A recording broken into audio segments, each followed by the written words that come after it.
Un jeune homme avait un talent fou pour le graphisme. Il était au chômage, mais il avait une éthique de travail irréprochable. Il fut contacté par une agence. « Nous avons un client urgent, une grande marque de boissons. Ils veulent un nouveau logo pour hier. Si tu réussis, c'est un contrat de 10 000 €.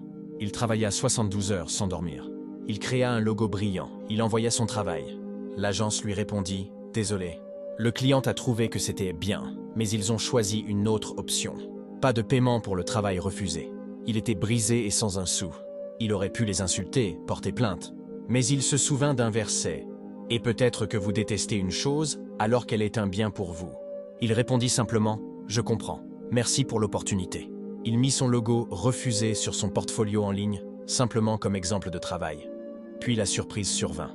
Mais avant de te dire ce qui s'est passé, si tu sais que quand une porte se ferme, c'est qu'Allah veut en ouvrir une plus grande, appuie sur like, abonne-toi et dis « Asa an takrahu shay'an wa huwa khayrun lakum ».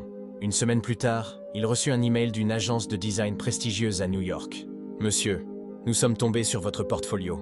Nous avons vu le logo que vous avez créé pour la marque de boisson. » Non. Le jeune homme pâlit, pensant qu'il avait fait une erreur. Notre agence gère le concurrent principal de cette marque. Nous avons montré votre logo à notre client, ils n'en reviennent pas. Ils disent que c'est le design le plus intelligent qu'ils aient vu. Ils ne veulent pas que leur concurrent l'ait. L'email concluait. L'agence qui vous a refusé vous a fait une faveur. Nous vous offrons 50 000 € pour acheter les droits exclusifs de ce design. Et un poste de directeur artistique junior dans notre bureau. Son échec était devenu son plus grand succès.